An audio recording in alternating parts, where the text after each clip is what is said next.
Hello and welcome to the first event of the Freestyle Wellness Festival, our positivity panel. I'm Louise Deeley and I'm a sport and exercise psychologist, and I've worked in the field of performance and well-being for over 25 years. I'm really excited to be here today because for me, positivity runs through everything that we do, regardless of who we are, what we have, the lifestyle that we lead. And I strongly believe that by adopting some of the ideas, experiences and tips that our panelists will share with us today, we can improve all of our lives and it will help us all. Now, unfortunately, Dr. Jen Bateman couldn't be here today as advertised, which is a shame for all of us. However, we do have some fantastic people that we're going to talk to in a moment. But first, Abbott asked 3 FreeStyle Libre ambassadors to tell us how they take a positive approach to their lives. So let's have a little look.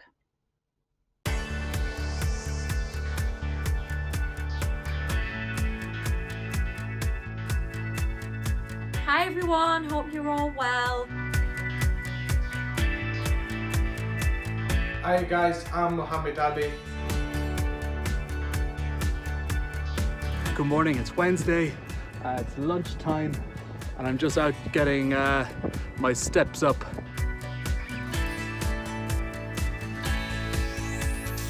Today has not been a good day on the diabetic front. Missed my morning run. It's after putting everything into a bit of a kilter, so I'm playing catch up. So I'm trying to work off a bit of the energy that I would have necessarily burnt off in the morning usually. I'm just waiting in my car whilst it defrosts because it's so cold outside, and I think sometimes when it's raining or it's snowing, it's icy, it can really, affect our motivation. This is what I do every single day. I try and create and give myself what I call like a non-negotiable. No matter how much we don't want to do it, we're going to do it. So the best way to think about it is, as someone living with diabetes, having my insulin, it's annoying, it hurts sometimes, but it's a non-negotiable. I will always have it. Same with getting up in the morning and brushing our teeth. Like, no matter how late we are for work, we will always brush our teeth because it's a non-negotiable. It could be getting 10,000 steps in, it could be doing a workout, it could be eating 5 portions of vegetables. Just 1 or 2 non-negotiables each day, and that helps to change your mindset. I keep positive by staying physically active and beating my times and numbers. For example, tomorrow's my strength conditioning day. I'll be looking to lift heavier weights than last week or the same amount, and then in 3 to 4 weeks time beating my last personal record. Some of the best input I've been ever given is about being honest with yourself. You can put on a facade in the short term, but it only I suppose it's only going to affect you in the long term. And that's been something I've been really I've embraced last year. I became a father for the first time, put it all in perspective for me and saying, okay, I've got to be the best I can be. How do I do it? Let's keep the steps going. I hope everyone's having a nice day. Cheers. Just wanted to jump on here and talk about my type 1 diabetes and how I stay so positive. First of all, as we all know, it's very hard sometimes. It can be very, very overwhelming. When I was a teenager, I was very demotivated, I was very overwhelmed, and I just kind of tried to forget about my diabetes. So what I found was that when I started to talk to others who also live with type 1 diabetes, it had such a positive effect on my own motivation to keep a close eye on my glucose levels, to make healthy choices, and to keep reminding yourself that bad days are going to happen. High glucose levels are going to come and go. It's just kind of part and parcel. At the end of the day, we're doing the job of an organ, so it is tough, but we've just got to remain positive and just keep going. So yeah, my main piece of advice for anyone living with type 1 diabetes, whether you're having a good day, a bad day, a good week, a bad week, just talk to other people with diabetes and reach out and share experiences, because not only may it help you, but it may also help someone else as well. I always try keeping positive always try flushing the negativity out of my body. So it's very important for me to speak to family members, or if family members can't help me, I'll speak to a friend or seek help from professionals. I don't shy away from seeking help if I think they can support me. Good morning. It's Friday morning. It's just after sunrise. You can see it over here. And I'm on the top of Arthur's Seat in Edinburgh, Scotland. It's cold. It's -2.5 degrees. I'm freezing. You know, it's funny, you coming out on a run like this. I'm 7 kilometers in of a 16k run. And before I thought this was kind of ultimately possible because, number one, my blood sugars weren't always as good as they are now. But it's made possible by, I suppose, me embracing technology. And here today I've got my phone and my insulin pump and my FreeStyle Libre 2. And with a simple scan I'm able to check what I am. Now I've just come from the top. I was 6.5 and I'm a good few kilometers away from home yet, but let's see how consistent I can make it all the way home. You know, when asked to do this, I was asked what motivates me, and it's the challenge. It's the challenge of being able to be the best I can be. I'm only one of 4 people up here this morning. I don't know if it's a sign of madness or if I'm able to push myself. Look, I'll cut off here, but yeah, I'm loving the challenge, and certainly with technology, it's allowing me to accept it and face it head on. And that challenge for me is type 1 diabetes. Okay, you got the view. Cheers.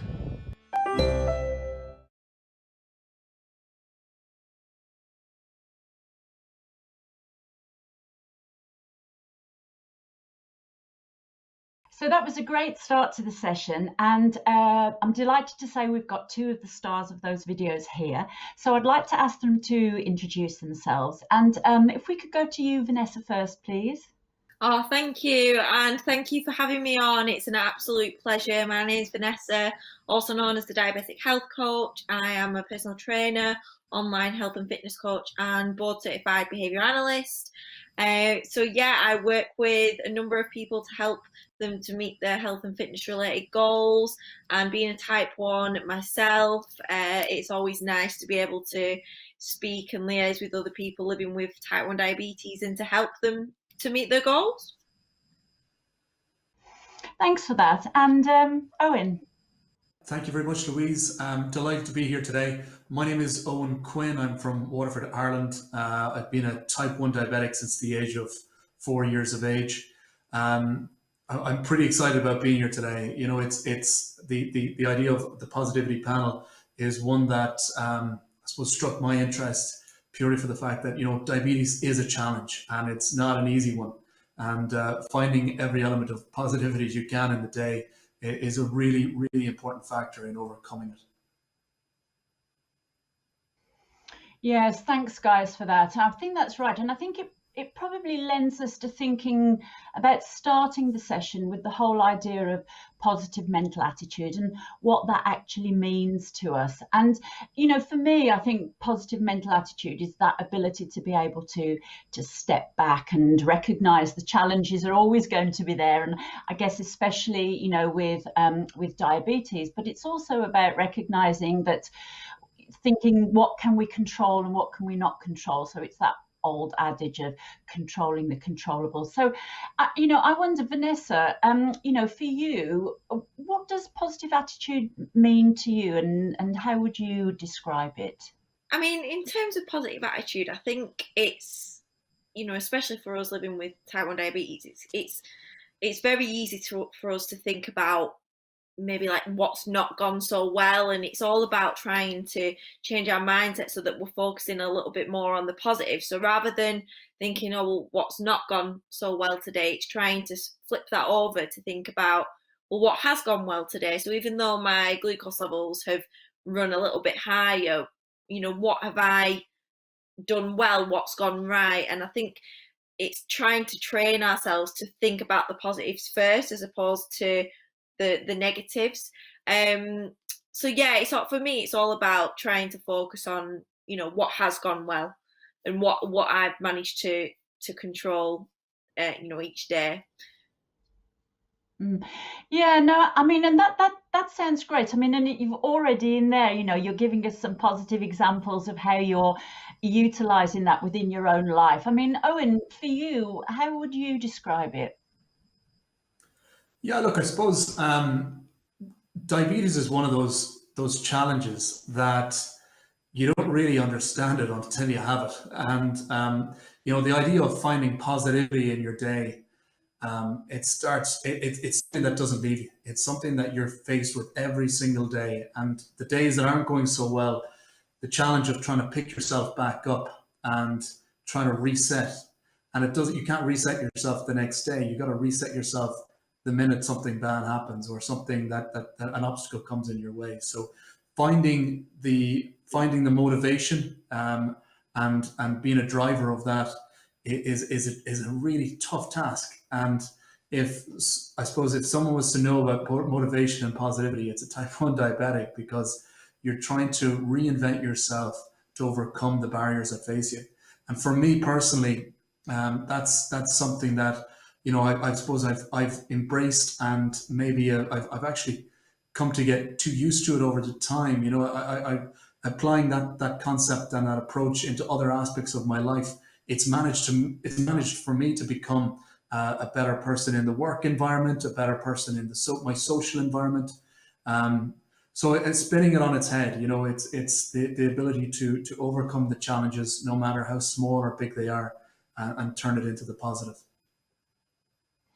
Yeah, absolutely. And, you know, I mean, watching the film earlier, especially, and think about your running, I mean, when we think about the links between, you know, the mental and physical aspects of wellness, and for me, it's massive, you know, working in sport, but also as a long-term exerciser and watching what you guys were doing. I mean, how do you think that link between the mental and physical impacts on us, and how they interact both ways, are impacted more with diabetes? So, Vanessa, maybe you could put some input in on that. Yeah, absolutely. I mean, in terms of type 1 diabetes, there's a lot of, you know, physical impacts on the body, and sometimes that can kind of run over into our mindset as well. So, for example, just using like my own example, it's kind of when I was younger, I used to get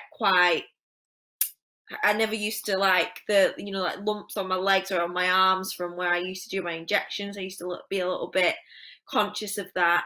And, you know, it kind of like knocked my confidence a little bit. And then what I've kind of learned over the years is to accept that, and to accept, you know what, there's going to be little bruises here and there. But that's, you know, it just shows what I do on a daily basis and what I have to put up with, and just how strong I am. And in terms of, I mean, myself, I'm a personal trainer, and I do a lot of training, a lot of sport. And one thing that I focus on is, because I know that sometimes with having, you know, for example, like low glucose levels, high glucose levels, sometimes it can impact activity. I kind of use it. I try and switch it round and use it so that I aim for it not to stop me achieving those physical goals as well. Because I think for a lot of us with type 1 diabetes, we always think about things that we can't do, as opposed to the things that we can do and we still can do. Sport and exercise being one of them. So yeah, I think that, you know, it's really important to focus on, even though we may feel that diabetes stops us, you know, might interfere with certain things, there's ways and means around everything, and it shouldn't stop us, you know, achieving what we want to achieve. Yeah, no, absolutely. And you touched on something in there, I think, that really struck a chord, was focusing on the things that you can do rather than things you can't. And I wonder if you could just sort of elaborate on that for us a little bit, of maybe if you've got an example of where you've turned something around, or you know, a tip that you might be able to give us, you know, in the exercise domain. Yeah, absolutely. I mean, for me, I again in terms of when I train, sometimes you may have a goal in place where, let's say, you're wanting to drop body fat, and for those with type 1 diabetes, it can be quite difficult sometimes, because especially, for example, we may go into a session and we're trying to drop body fat, but then we get a low glucose level and then we're having to eat when we're not hungry, and sometimes that can really knock our confidence. We just think, oh, what's the point? There's no point. And I get a lot of clients who think that and think, well, having to eat this and eat this what I wouldn't usually eat, and it's not the best, obviously, like with in terms of like sweets and biscuits, that kind of thing. So it's trying to kind of overcome that and see past that, and it's trying to just not let it stop you getting to where you want to be. And I think this is where goal setting comes into place as well. And for me, I've kind of along through the years, I've accepted that, because my type 1 diabetes is a part of me, and there's going to be little bumps along the way, even when it comes to things like fat loss, fitness, that kind of thing. However, it's just learning to control it so that it doesn't become a bump as much of a bump in the road. Sorry. Yeah, absolutely. And I mean, I think we're going to have bigger bumps than little bumps. And that whole thing of the goal setting and having that outcome at the end that you're giving yourself the why for. Why do you put yourself through these things? Why are we doing this? Why are we focusing on that? And I think that's, really important aspect of achieving things. Owen, for you, the link between the mental and the physical, what would you add to that? It's massive. The link for me personally. There's a big correlation there. From my personal perspective, exercise makes up a big part of my life. Whether it's a morning run or it's setting out on a challenge that's been planned for a number of months. But there's an element of endorphins that I tend to chase, and with managing diabetes. From a young age all the way up to where I am now, the relationship between exercise and diabetes has been critical. Now, along the way, that's not an easy relationship, because sometimes if you're going out to do those long distance runs or long distance cycling or swimming, it's about understanding and managing your blood sugars in order for you to and enable you to be the best that you can be in doing that exercise. Whether it's preparing beforehand, and also along the way, just as Vanessa mentioned, there's bumps along the way. And I remember being very young, running cross country races and being faced with a hypo halfway through. When you're near the finish line and you're coming in first position, and they're kind of, I suppose, ones that will always remain with you, but you overcome that and learn a lot from it. I suppose looking back on it all now, and being able to juggle multiple types of sport in my life, it's really getting the small stuff right. So getting the real important, easy stuff right, and then setting out on your journey from there. Yes, I mean that really interesting about the little things and getting the little things right, because they all stack up, don't they? When you're thinking about bringing them together. I mean, it's interesting listening to both of you, because you're both obviously incredibly positive people, and it's interesting that my dad was also a diabetic, and he was a positive person in many ways. But it does raise the question of whether, positivity is something that comes naturally to us, or whether or not we have to work at it consciously. And if we do, how do we do that? I wonder, Vanessa, what's your thoughts on that? I mean, absolutely. I mean, for a lot of us, it may not come naturally, because I mean, we get a diabetes diagnosis and it's life changing. I mean, this is the side that a lot of people who don't have diabetes, they don't see the constant, thinking about our glucose levels, monitoring, the guesswork, the hard work that we put in each and every day. And it is easy to kind of focus more on the negative. So it is something that we have to, I mean, I've definitely had to teach myself over the years. But yeah, for me, I just try and, like I mentioned before, just try to focus on what has gone right and what has gone well, as opposed to focusing on what hasn't gone so well. And I honestly think that peer support really does help to shape, you know, how we think about our diabetes, and it just helps us to think a little bit, well, it helped me in particular to think a little bit more positive about my own diabetes, because when I was a teenager, I didn't know anyone, and during that time I thought very negatively towards my diabetes, whereas when I started to chat to others, started to reach out to others, I began to look at it in a different light. And yeah, that's why I just think for everyone, anyone who's living with diabetes, it's really important to reach out to others and communicate and talk. Yeah, no, absolutely. I think you're spot on there. Owen, what do you think about, you know, what comes naturally to you in terms of positivity or not? Yeah, look, I'd like to consider myself as a positive person, but even the most positive person can be knocked down with type 1 diabetes. You know, it's, as I said earlier, it's really the ability to pick yourself back up. And you know, from my perspective, and the challenges that I've overcome with type 1 diabetes, and facing those challenges along the way, whether it's a hypo or it's a high blood sugar at the most, you know, the most awkward times, it's the important piece is learning from it and saying, okay, look, this was a bad day, but how am I going to improve on this and take the learning from today and position myself to be better. And look, it's not easy. It certainly isn't easy, and there's no right answer. But when you put yourself into the mentality of being that, having a bit of positivity and setting your goals so you can achieve it, no matter who you are, you know, a goal is so important because it shows you're moving in the right direction.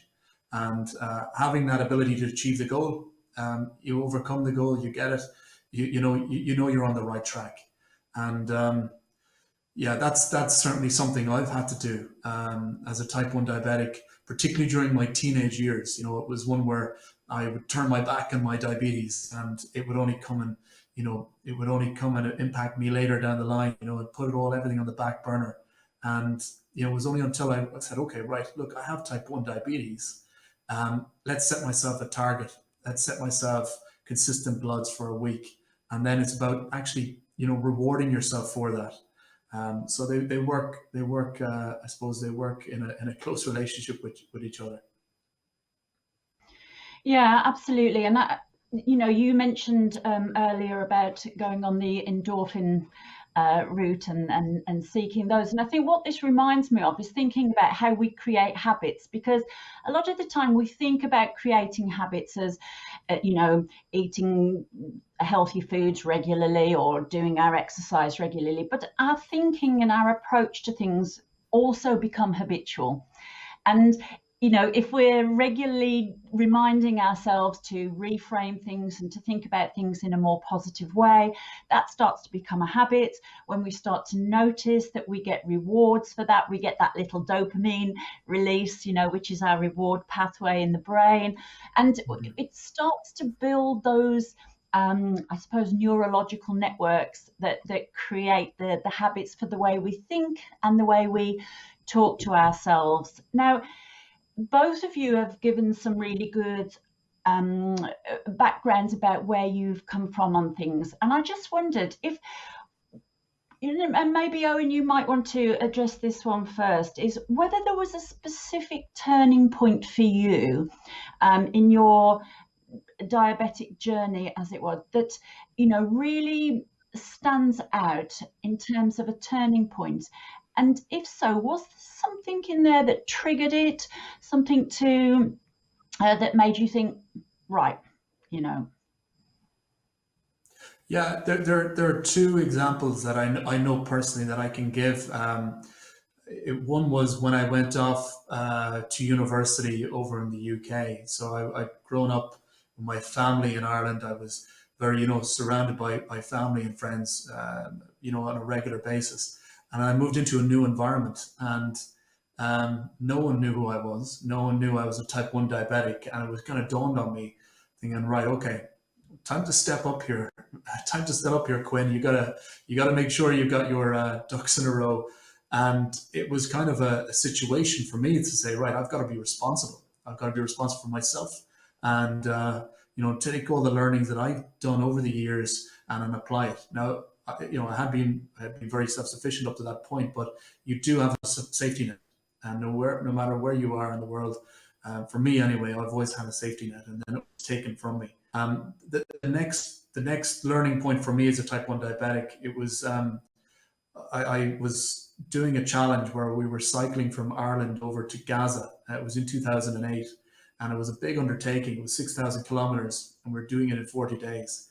And for a normal person, it was going to be a challenge to overcome. But having diabetes on top of that, it meant that I had to be forward thinking, and I had to be thinking, okay, well, what's 2 days ahead look like? What does the food supply look like?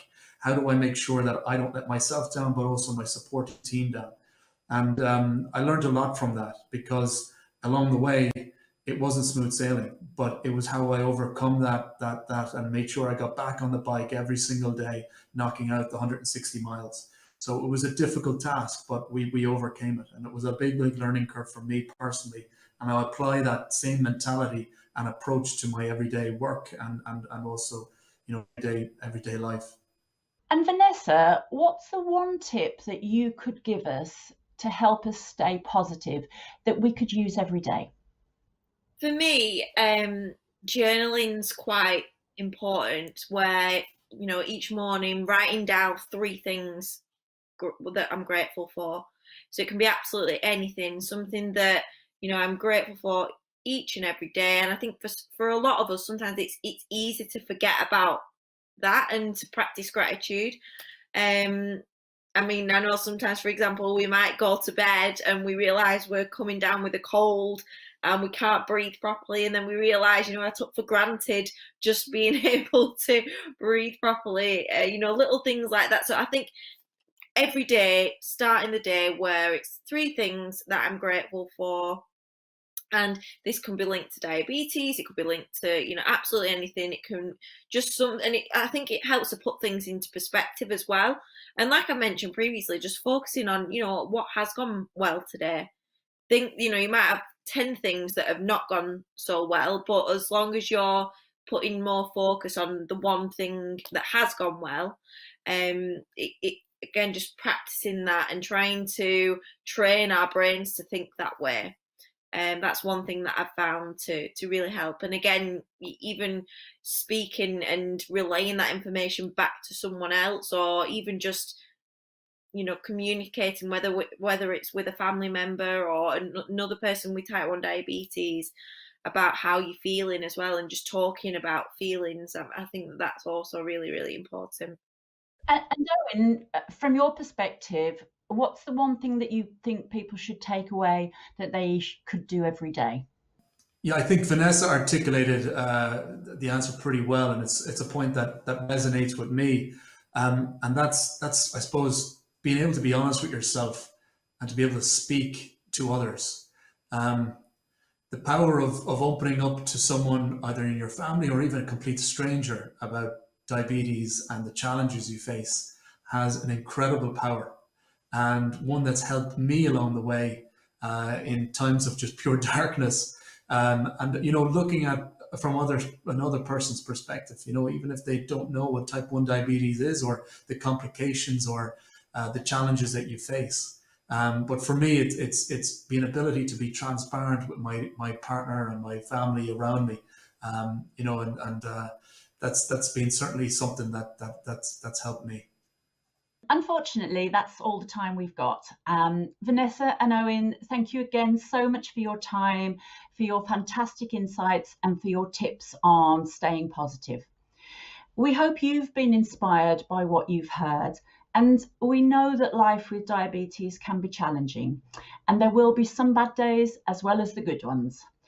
But it's really important to remember that they are just days, and you're not alone. And as a community, we can support one another and stay positive.